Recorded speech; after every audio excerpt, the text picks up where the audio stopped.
Putin began this war, he has to pay all money for innovation. He has to pay. Of course, some Russian assets, what we have in Europe, about 300 billion, we can use them. We can use for innovation and buy military support from the United States also. We can do it, but it's not enough. It's not enough. Under these circumstances, do you envision a trilateral summit with Putin and President Zelensky? Wait 1 second. I asked this question that you didn't like because I wanted to know if you want to position yourself in the middle between Russia and Yes. Ukraine, or on the Ukraine side. No, I'm in the middle. I want to solve this thing. I'm for both. I want to get it solved.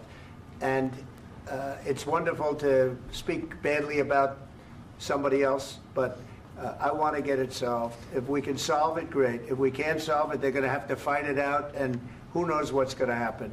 But I want to see it get solved. May I follow up? One more question about U.S. troops in Europe. After Russian invasion of Ukraine, your predecessor sent additional troops to Eastern Europe, including Poland, my country. Yeah. Are you committed to keeping these troops on the eastern flank of NATO in the future? I'm very committed to Poland. I think Poland has really stepped up and done a great job for NATO. They, as you know, they paid more than they had to. They are one of the finest groups of people I've ever known. I'm very committed to Poland. What about Baltics? Poland's in a tough neighborhood, you know. What about the Baltics? The Baltics, they got a lot of, it's a tough neighborhood too, but we're committed. We're going to be very committed, and we're committed to NATO.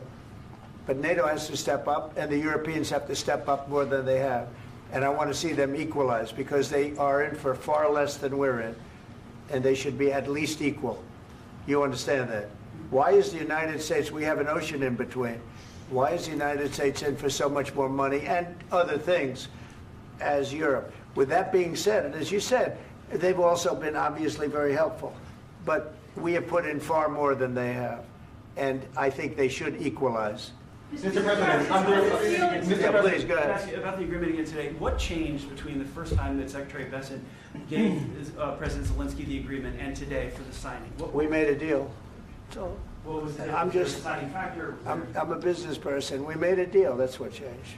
Mr. President, I didn't think we were going to make a deal, and we ended up making the deal, so that changed. Mr. President, what and how do you envision a trilateral summit with President Zelensky and Putin? I don't know, under but these well, they circumstances? don't like each other. I can tell you that. Okay? They do not like each other. This is not a love match, and it's unfortunate. That's why you're in this situation. The United States should not have allowed this to happen. Okay? The United States, run by a man that didn't know much, I'm going to be very nice, run by an incompetent person, very incompetent person, should never have allowed this to happen. I've stopped wars. I've stopped many wars. My people will tell you, I stopped wars that nobody ever heard about. I stopped wars before they ever started.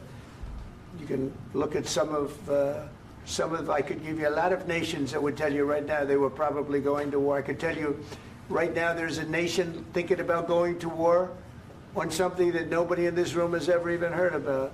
Two smaller nations, but big, still big. And I think I've stopped it. But this should have never happened. Mr. President. Sorry, just a second. About any negotiations. First of all, I want really to tell you, and I think that everybody understands that Ukraine, more than Ukrainians, nobody wants to stop this war. But at the future, any negotiations, it's understandable that two sides of the war, not Russia and the United States, because this is not the war between Russia and the United States. This is war of Russia against Ukraine and Ukrainian people. So these two sides will be at the will be at the negotiation table. Then of course United States, like the strongest partner of the Ukraine, and of course Europe. I think Europe is very important. I want to speak about it with the President. Yes, Europe is very important for us because we really defend Europe for today. All Europeans really recognize that we are defending line, and they have real life, and our people are dying. That's why they helped us. And also, it's about the NATO. Yes, between, like the president said, you have big, nice ocean. Yes, between us. But if we will not stay, Russia will go further to Baltics and to Poland, by the way. But first to the Baltics. It's understandable for them because they've been in the USSR, you know, they've been one of the republics of the USSR, and Putin wants to bring them back to his empire. It's a fact.